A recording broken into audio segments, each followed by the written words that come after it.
going back, I would say, look, dude, listen to what they're saying. They've been there, or your teammates have been there. So you need to not be so selfish, get your head out of your ass, and figure out what you need to do by listening to them.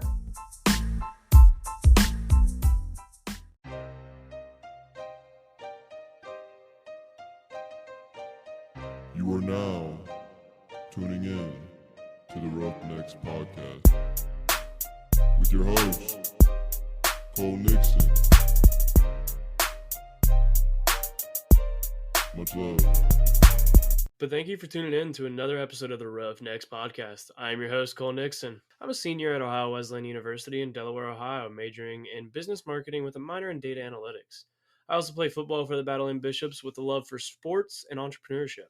That's why I started this podcast. I wanted to be able to share the knowledge and advice of sports figures and entrepreneurs with all of you. Just about every week, I try to bring on a guest who is viewed as a leader and motivator in the world of athletics, coaching, entrepreneurship, business, and just life in general. A new episode is released every single Monday morning at 10 a.m. Eastern Time. Don't miss Motivation Monday at the end of each episode. Be sure to follow us on Instagram at Roughnecks Podcast and Twitter at RoughnecksPodC1. If you want to contact the Roughnecks Podcast about potential sponsorship or collaboration, then message us on social media or email at roughneckspodcast@gmail.com. Make sure you subscribe, rate, and review so you don't miss any of our future episodes. Shout out to Dante Fair for the podcast music introduction and P&H Studio for the logo. Now let's get into this week's show.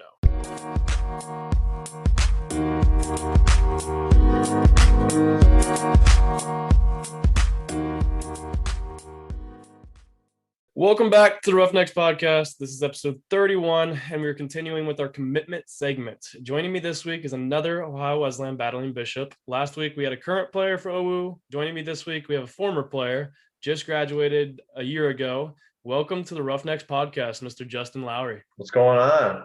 Not much, man. I'm happy to have you on. I'm glad you're one of those that also asked to come on, said something about coming on, and you know, I always, every time somebody says that, I said, what do you have to offer? But you definitely I think you have something to offer, and I'm excited for today's talk. Dude, I'm pumped. I think you're now the fourth person from that group chat that we had in college to join. So you're following some outstanding performances from Mr. Urick, Big Hunt, and Bon. So Bonner had multiple appearances. So you do have a little bit of pressure considering they all had some good episodes. That's all right. I like the competition. Just to start, we haven't talked much since COVID took away everything from us. So what have you been up to? Give the Roughnecks listener a little background of who you are and, you know, update on since you've graduated from OU. Yeah, so I went to Ohio Wesleyan. So my plan was to become a history teacher. I thought the idea of, you know, having summers off and coaching high school football was like the greatest thing ever. And then about 2 weeks into student teaching, I said, this is not for me. I was like, this is not what I want to do for the rest of my life. I felt like it was real repetitive. I felt like 3 kids out of the whole day were actually like kind of paying attention. Like, I mean, I get it. Like, I'm probably not like the most entertaining guy in the world, but you know, I feel like it was just not what I expected it to be. And so I ended up running into a family friend of ours. He's the head U.S. Marshal of Northeast Ohio. And then I ran into a family friend who's a suburban cop outside of Cleveland. And I ended up talking to them. They said, man, why don't you try to get law enforcement? You know, it's the complete opposite of teaching. It's something new every day. You're helping people like what you kind of want to do. And it's just like you go into work and you don't know what's going to happen. And so I did a couple ride-alongs. I got to hang out with the marshals for a day, which was wild. Mm-hmm. I got to do a couple ride-alongs to a couple of different police departments, and I was like, dude, this is crazy, you know, like going from call to call, like just it was wild, you know. Like we had a guy who like had Alzheimer's, and he pulled his gun on his neighbor's dog and was like ready to shoot it. And like we had to come up, and then we had to take all his guns away, and they're like, hey, come on. Like I had to go in the house and carry out like all these guns. I was like, holy crap. What is happening right now? Yeah. You know? And then like 20 minutes later, some kid like gets in a fight at a bowling alley and we had to go break it up. Like I was like, this is crazy. There's always something different. You never know what to expect. never know what to expect. And I was like, this is awesome. So then after I graduated college, I enrolled into a police academy in Lowry Community College. I just graduated there in February, and I'm currently pursuing a job. I got some things in the works right now. So hopefully in the next couple months, I'll be suited up and ready to roll. Love to see it. I appreciate people like you that are willing to do that, because I mean, you're literally putting your life on the line every single day at work. You never, like you said, you never know what's going to happen. And Yeah. especially in today's world where honestly cops are looked at down upon sometimes. So I'm not going to side one way or the other. I'm not going to be that guy, but like it's not a profession I feel like that's not, people don't as much want to get into anymore because of all the backlash on top of it. But there is still people out there, and we need cops. There's no denying that we don't need cops. So No, yes, absolutely. And like people like I actually like don't like telling people I'm trying to be a police officer just because of that reason. I'll be like, I'm in the union. That's like if people ask, oh, what do you do? I'm in the union. You know what I mean? It's kind of funny, but like if I actually start talking to people, I'll be like, yeah, I'm actually trying to become a police officer. They're like, what makes you want to do that? And I like give them the whole background, and then I'll be like, they'll like, well, what do you think of blah blah? I'll be like, okay, well, like obviously, like this was wrong, but like there's two sides to every story, and I think there's a lot of things that go into things, and so 100%. As you know, our topic throughout this month is commitment, and it's something that I think sometimes people don't take as serious as they might say they do. Like a lot of people don't truly commit to things, which has been a big conversation of this month. But first, I'm going to ask you on this topic is, why did you commit to OWU? Because everybody has a different reason, sort of, that I ask, but it's also along the same lines of sometimes the same response. So why did you commit to OWU? It was probably about my junior year. I got a call from Watts, and he was just saying like, hey, we saw your film. We like what you can do. Why don't you come? We have a junior day visit. Why don't you come check us out? I said, all right, I don't know. And so like, I ended up just going down there. Me and my mom went down, and my mom was asking, I ended up touring with Bo the whole time. And my mom probably asked Bo like 100 million questions, but I was like, as soon as I got in there, I was like, man, this is like a cool place. Like, I'm not like a big, like if I went to like Ohio State, I would have been lost. Like I probably would have flunked out. Honestly, I probably would have been in the bars like 4 or 5 days a week. And, and I liked how Watts had a good structure to his program. I liked how it was like, there was coaches like class checking you, people would shoot texts like, hey, Ward's standing outside of class, get to class. Like, you're like, oh, I think you're running. And then, but like, I like that, I mean, at the time I was like, if I was running a couple minutes late, I didn't like it, but I like that. I needed that structure because that's just kind of how I work. I need structure. And if I don't have like a set rhythm kind of going, or if I don't have a set plan of what I'm doing, I feel lost, and that's just not how I go about things. So I like that. And then I like the feel of campus. The coaches were real easy to talk to. I had some colleges, like I never even got to talk to the head coach yet. Watts was calling me like a couple days a week, like asking me how school was going, or how football was going, or just like in general, like how life was going. So I really liked that. Like I connected with them on a personal level. And, I played against Watts' high school, so we got to talk a lot of trash. But no, that's pretty much the big reason. I felt comfortable going there. I like the people, and it was honestly like the coaches and just like the feel for everything. That's pretty much why I committed to OWU. I gave a lot of credit to the coaches because like you said, like Watts checking in all the time, and like Watts and Ward came to one of my basketball games my senior year of high school. Like they didn't need to do that. I was already committed, I'm pretty sure. So like there was literally no point, but it was right down the road and they just came. But it's like, it makes you feel like you have, like you are a part of a family before you're even a part of that family in a way. Yes, absolutely. So, but I'm going to ask you this then. What does it mean to you to truly commit to play football, and really any sport in that matter? I mean, because to commit to play sports at the D3 level is a whole different commitment in a sense, because you're not getting paid. Like, there's no scholarship, and you have to love the game, and it's pretty much a job. Like it's a full-time, you're like during camp, it's 10 hours of the day you're doing football. Absolutely. And before you came, we had 2 days. My freshman, we had 2 days, and that was brutal. I've heard, and I'm so glad. I'm glad those got taken away right before I came. But so what does it mean to you to truly commit to play any sports? Yeah, so I mean, obviously, like, Snapchat, Instagram, and you see all your buddies like at like Kent State or OU, Ohio State, and you're just like, they're partying on Wednesday night. You're like, they're hanging out with a bunch of girls, and you're just like, oh crap, you know. But Thursday and lifts are coming. You're just like, you know, this blows, you know, Yeah. or like, you know, you gotta like your day is like in season. You wake up at 6 a.m. You go work out. You go to class. You get lunch. You watch film.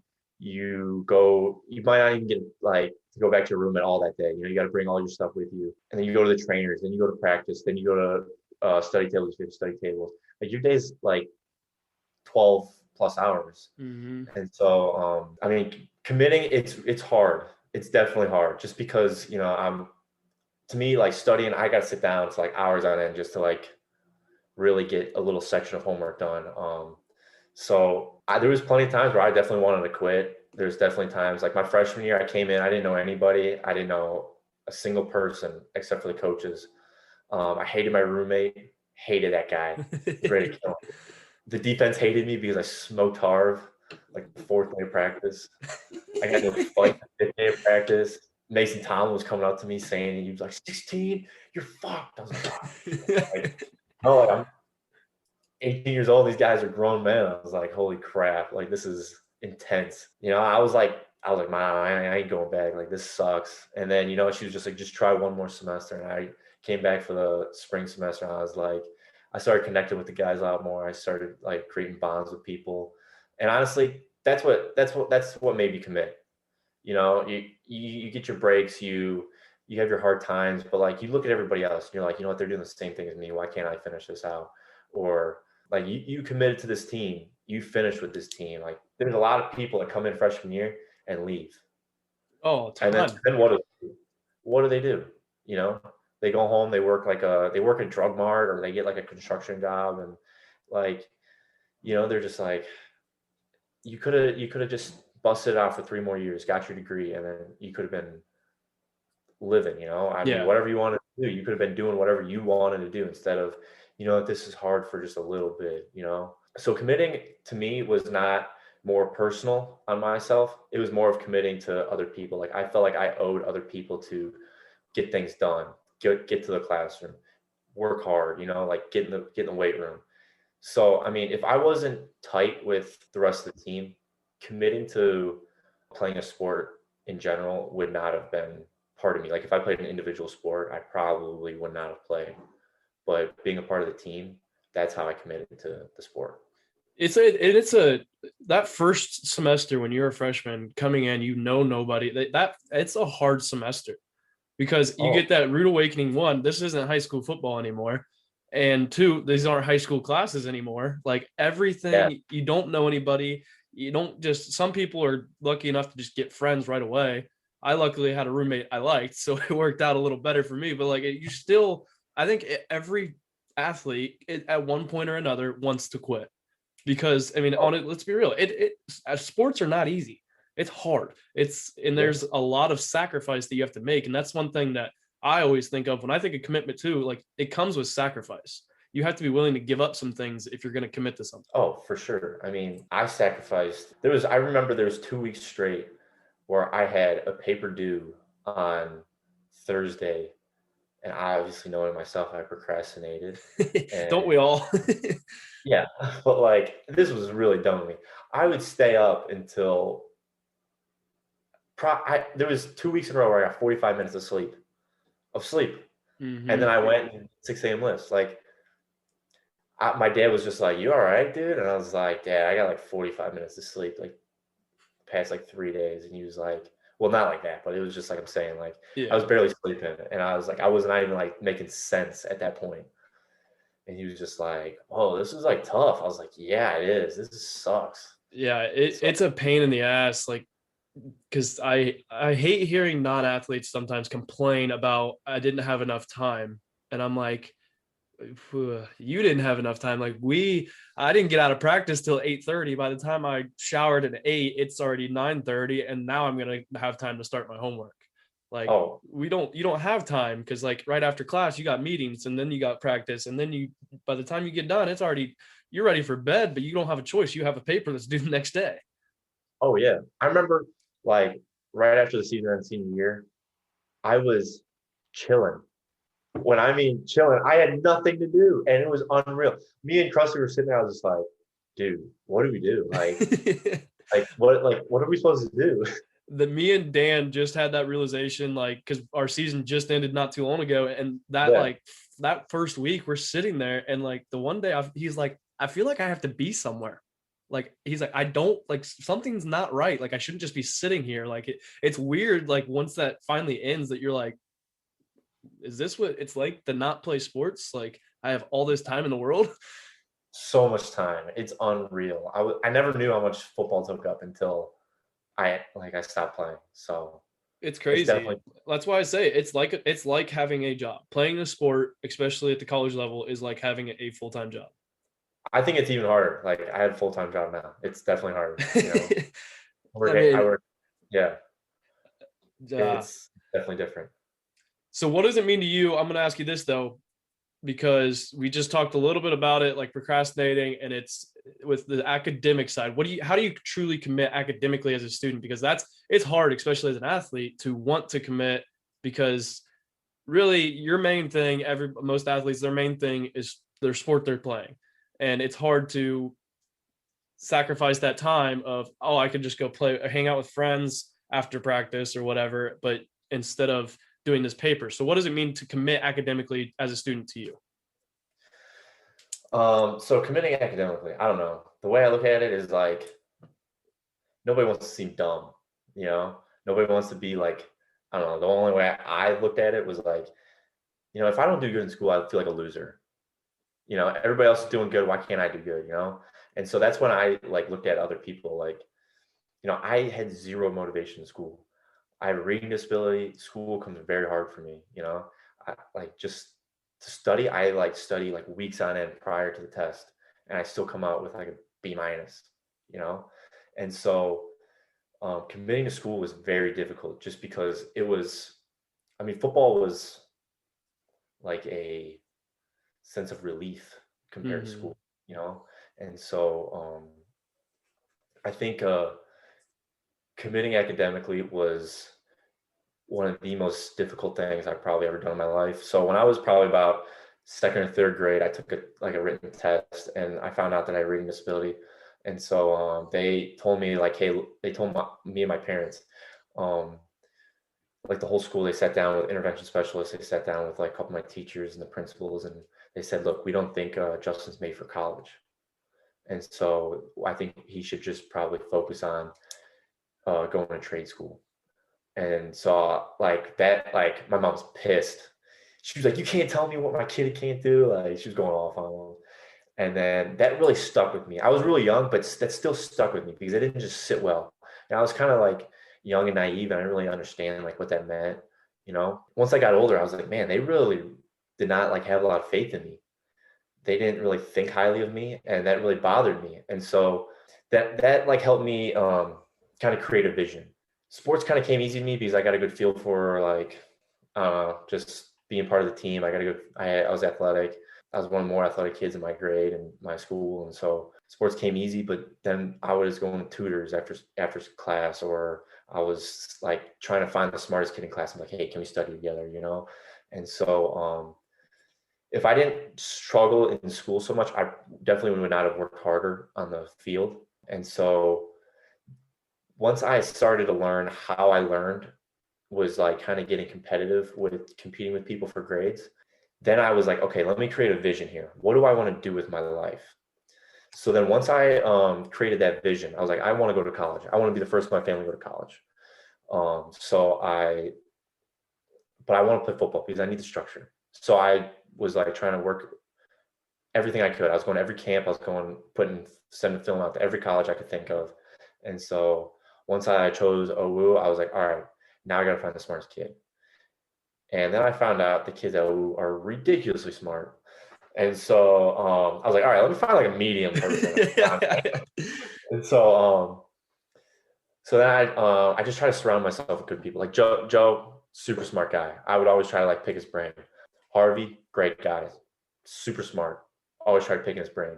I'd always just sit down with people at the tables like Shane Quinn or Twins because they were workers. I wanted I wanted to work with them, see how they did things, and compete with them for grades. Committing to academics was very difficult for me, but if I did not create a vision on what I wanted to do and slowly build on and compete for grades, I wouldn't have been able to commit the way I did. Is that how you commit? I was going to ask you how you commit to things yourself. Like, how do you take about say, all right, I need to commit to this. I need to do this. What's your thought process when you're going through something like that? When I commit to something, I find I need to have a little motivation for it.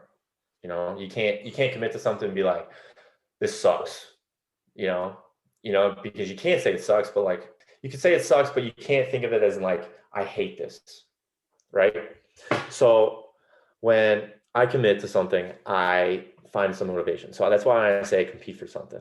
I look at a goal and I try to conquer it. I take real small goals. All right, so I have this paper due on next Wednesday. All right, let me get a rough draft and send it to the professor 4 days prior to advance. So then I get the rough draft and I send it in. He or she will tell me what it is. So then that's the first goal. I accomplished that goal already. All right, let me get this second rough draft, and then I'll bring it to the writing center, see what grammar mistakes I need to do. And I'll get that done in 2 days, right? So that's the second goal. By that time, my paper is probably pretty much finished at that point. I just need to make a couple of changes here and there. So then by the time I'm ready to turn in, it's all ready to rock and roll, and I'm done with it. You know what I mean? So I always try to create small goals, accomplish them, and then that builds onto making the final. So you have like small goals that all lead to one big goal in a way.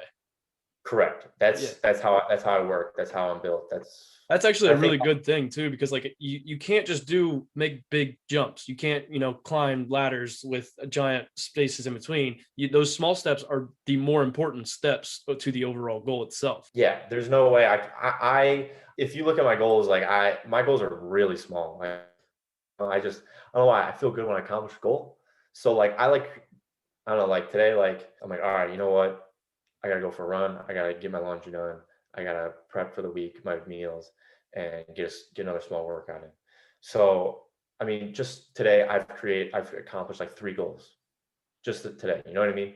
So then I'm like, for the rest of this week, my laundry's already done. I don't have to make any more meals. That already makes me feel better throughout the week. I can just hang out, Yeah, because I feel like those small goals, like when you accomplish those small goals, it makes you want to keep going. It makes you want to do a little more, like keep going with the next goal. And then because you get that sense of like that pride that like, oh, I did this. Like you feel better about yourself. Yes. And I think that's an easy way to commit to something. You accomplish some small things. You're like, all right, I can do this.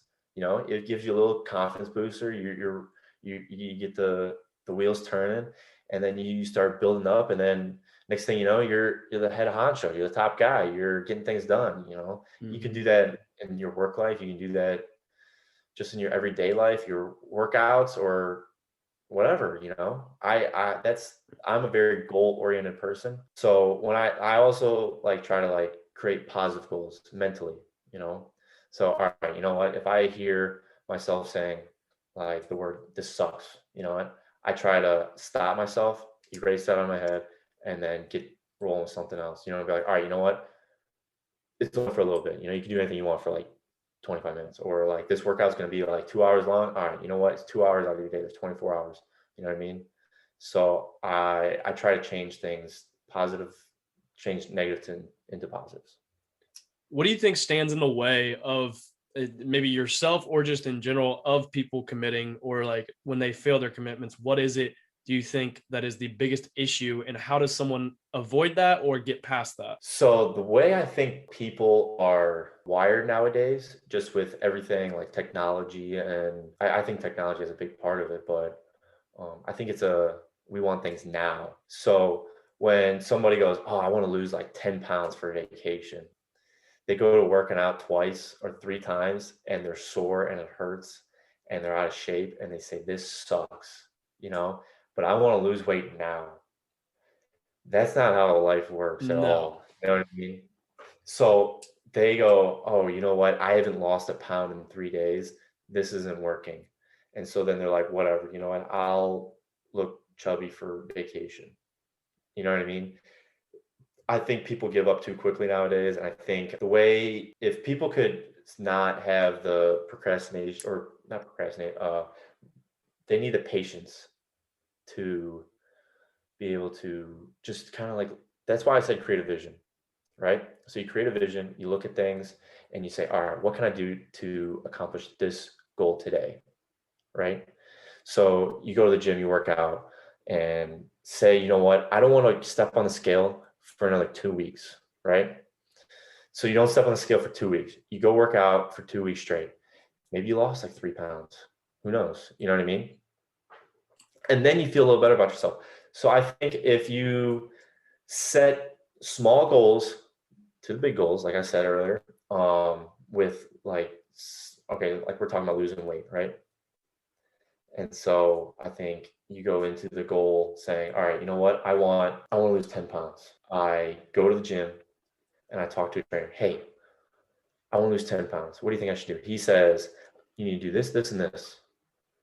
All right. So you break down the first goal. You break it down. You know what? You need to get 8 hours sleep every day. You need to eat your vegetables, have a well-balanced meal, and you need to take out Coke out of your life because you love drinking Coke. You know what I mean?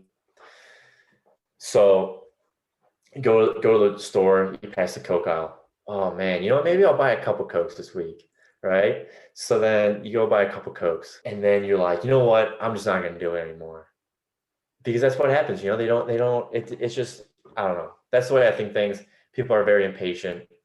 Things don't happen right away. People don't want to trust the process. They want it to just like, technology is the big reason for that. Like you said, like everything comes to, we can look up something at the tip of our finger. Like we could just say it to our phone and it'll pull it up. And, or, you know, I need to give you some money. I can literally send it over my phone like that. Like if I don't have cash on it, it's crazy. It's technology is a great thing for society, but also a bad thing for society. Yeah, you need a well-balanced technology lifestyle, which right now I probably should take the phone out of life a little bit more. And I should too. I think everybody could use to do it. Because like my big thing, I wake up every morning and what's the first thing that most people do? They look at their phone. Yeah. And it's one of those things. I've talked to some people, like I know some people who will not sleep with their phone in the room, because then that's not the first thing they're doing when they wake up. And it's a little hard for me to do that in my dorm room, but like, and that's the thing too, is it's plugged in right beside me. So it's like, I don't really have a whole lot of spots I could put it, but I'm like, it's crazy that that's the first thing we do in the mornings is look at our phone, who texted us, or what Instagram message do I have, or this and that. And instead of like waking up and maybe, you know, like just sitting there for a second and like just waking up instead of just being like, screen. Okay. It's hard. It's a hard thing to do, because it is a hard thing to do. Or like the endless scrolling on TikTok or Instagram, like at night when you're sitting there. That's another thing. That's the last thing they do before they go to bed. A lot of times they're on their phone. I'm always scrolling through Twitter. It's bad. I get bad. It's bad. So what does it mean to you to commit to yourself? Because I feel like that's something that everybody needs to do, is they have to commit to themselves. You can commit to other people, and it is good to commit to other people, but you also have to be able to commit to yourself. So how would you commit to yourself, or how do you commit to yourself? So the way I commit to myself, working out, that's the biggest thing for me. I think committing to myself physically, it makes me feel better mentally, and obviously makes me feel better physically. But I don't know, I go to the gym, I just feel way better about myself. And I just started boxing actually, you know, literally like a week and a half ago, and it's a brand new challenge. I am terrible at it. I didn't know how much you have to do in boxing. It's unreal. I go to the same gym, Stipe, the UFC fighter. Yeah. He works out at, so I started going to the same gym as him.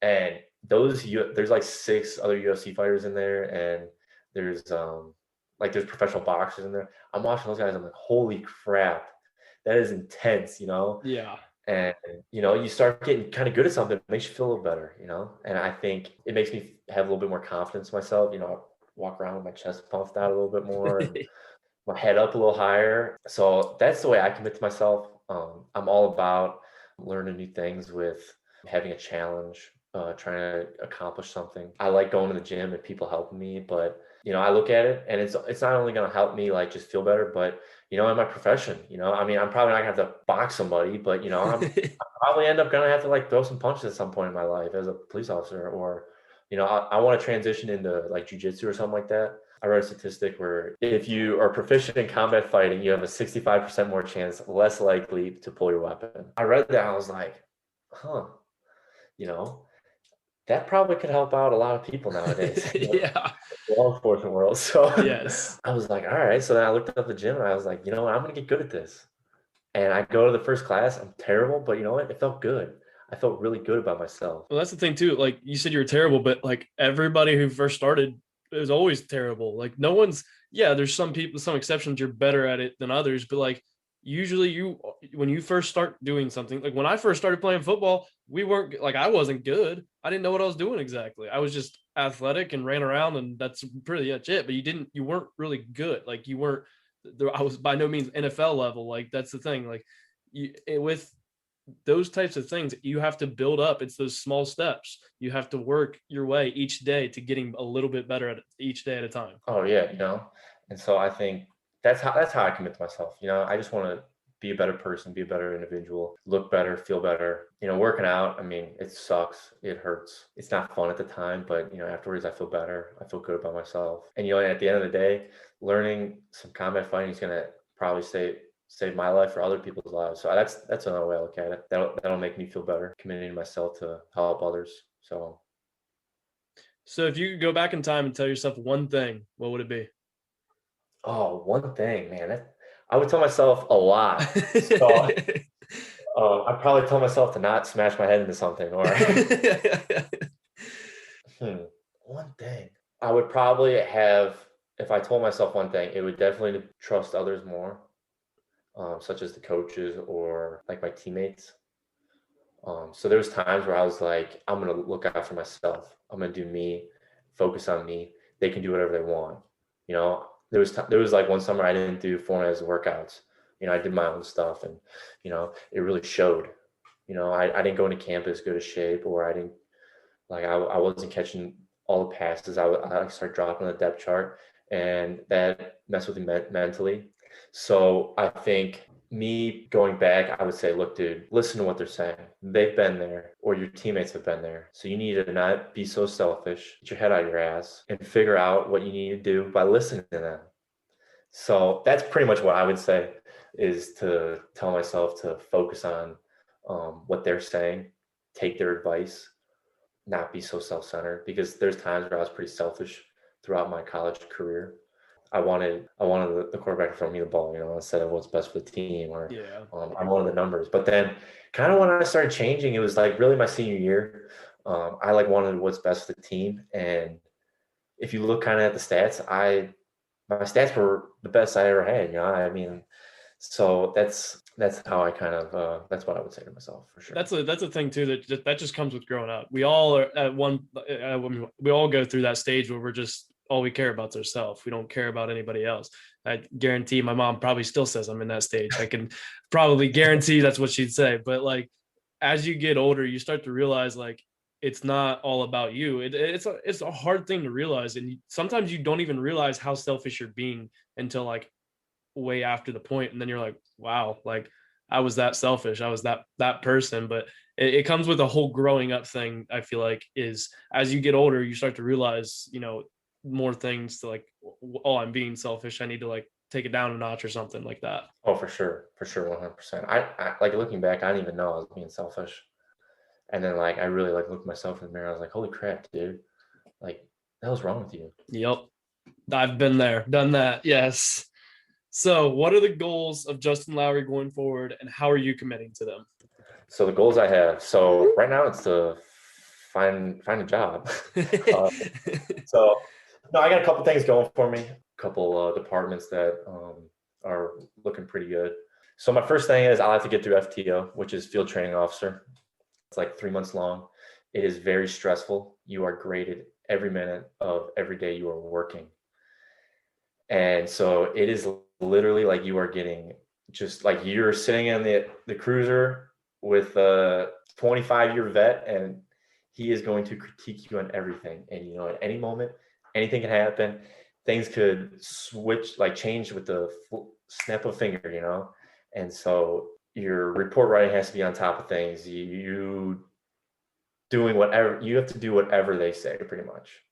So that's the next goal is really just get through that. So those are like kind of my small goals. So every day I'll come in, I'll be like, all right, you know what, I gotta do this better, this better, this better. And so I'm kind of getting this now. Let's up it up a little bit. I gotta be able to. I don't even know yet, really, to be honest with you. I just create small goals because I haven't really got there yet. So then after that, my next goal is to get involved with the unit. So there's some departments, they have horseback unit.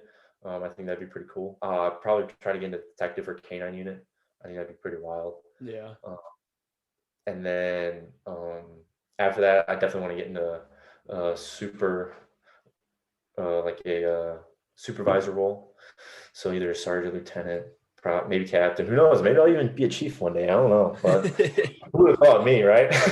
Hey, you never know. You never know what's gonna happen. That's the thing. Like you said, things can change at the snap of a finger. It doesn't matter what it is. Things can change quickly. Absolutely. No. So yeah, I just kind of want to work my way up into the department. I would like to try to go federal at some point because I do have the college, but that's a little difficult. But who knows? Maybe it'll happen. Yeah, that's kind of my goal right now. Is just try to get myself in the department, make a good name for myself, work hard, do what I gotta do, keep myself safe and everyone else safe. So I'm gonna do a challenge. I've been doing it. I did it last week with Ben Warden. I'm doing it myself.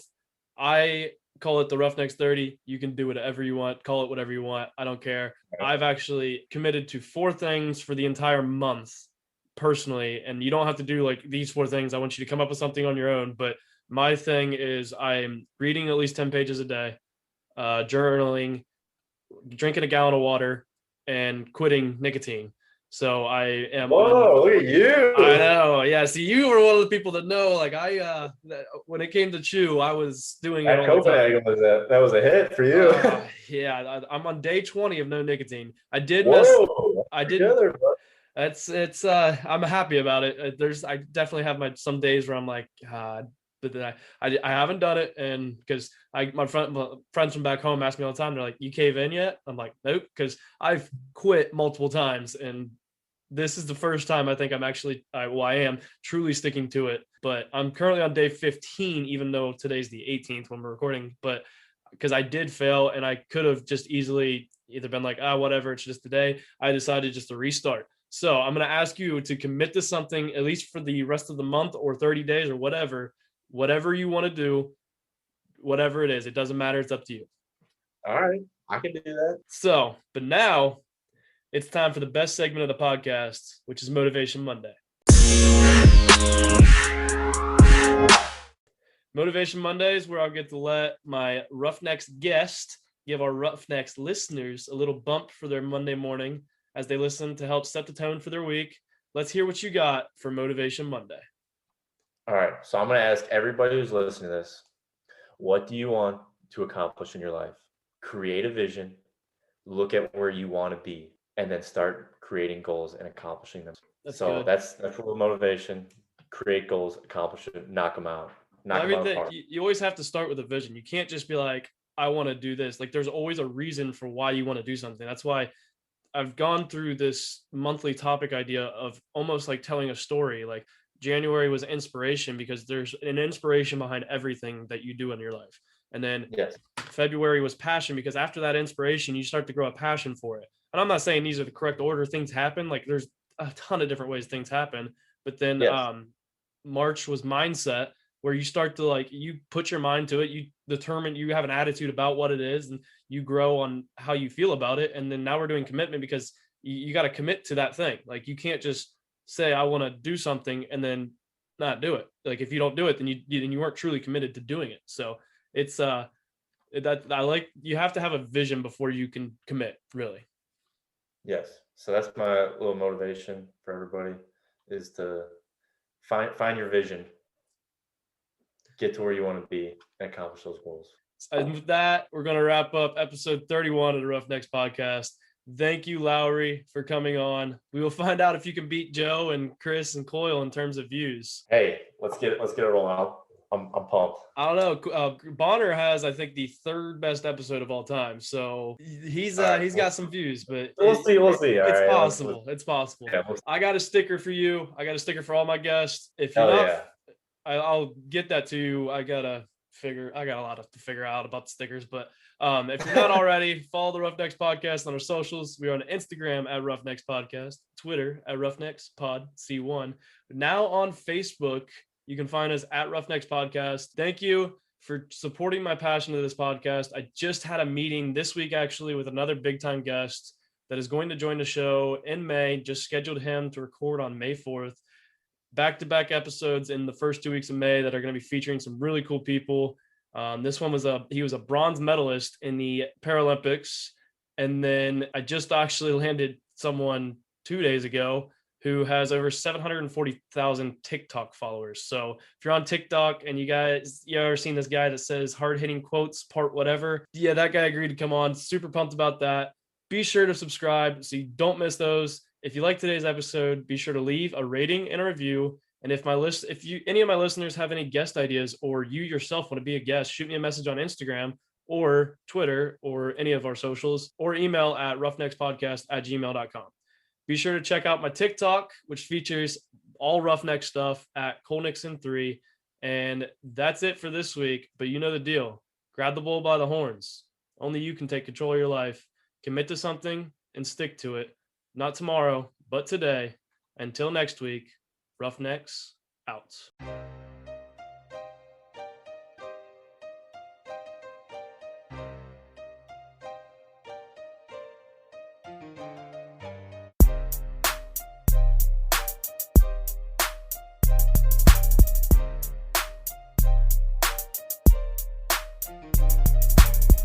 Oh, thank you.